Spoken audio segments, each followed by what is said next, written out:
नमामि शमीशाननिर्वाणरूपम् विभुं व्यापकं ब्रह्मवेदस्वरूपम्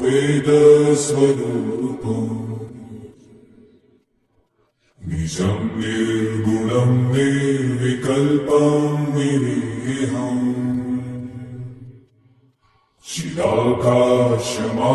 चिदाकाशमाकाशवासं भजेऽहम्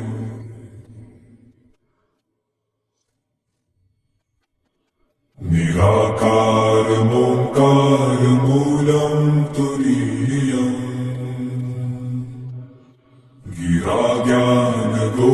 गिराज्ञानगोतीतमीशं गिरीशम् करालं महाकालकालं कृपालम्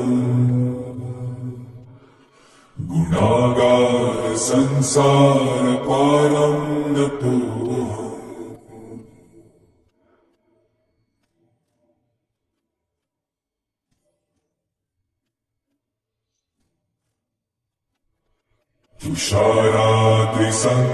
तुषाराद्रिसङ्काशगौरं गभीरम् मनोभूतकोटिप्रभाश्रीशरीरम् स्फुरन्मौलिकल्लोलिनी चारुगङ्गा लसद्भालबालेन्दुकण्ठे भुजङ्गा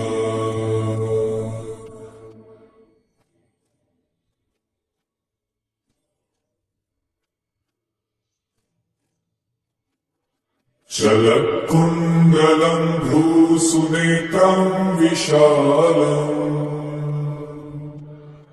प्रसन्नाननं नीलकण्ठं दयालम् मृगाधीशचर्माम्बरं मुण्डमालम् प्रियं शङ्करं सर्वनाथं भजामि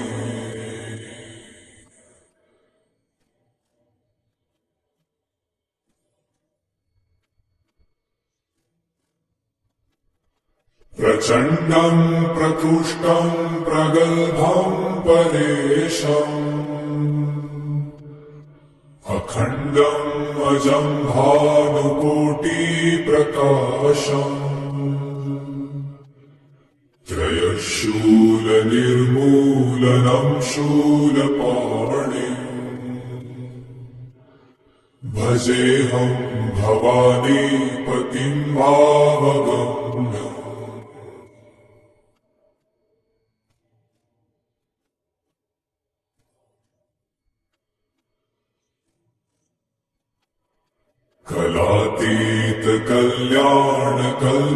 कलातीतकल्याणकल्पान्तकारी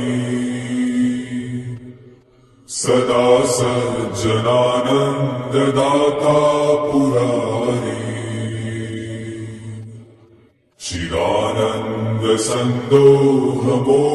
चिदानन्दसन्दोहमोहापहारी प्रसीद प्रसीद प्रभो मन्मथारी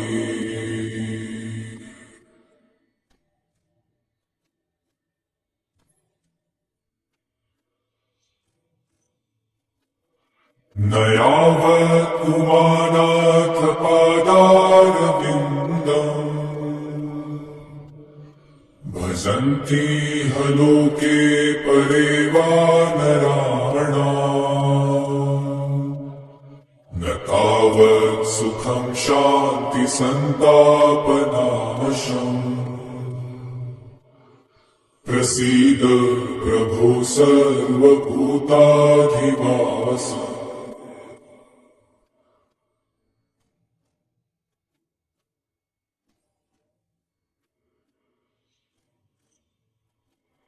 न जानामि योगं जपं नैव पूजाम् न तोऽहं सदा सर्वदा शम्भुतुभ्यम् जराजन्म दुःखौ गतातप्यमानम् प्रभो पाहि आपन्नमामीश शम्भो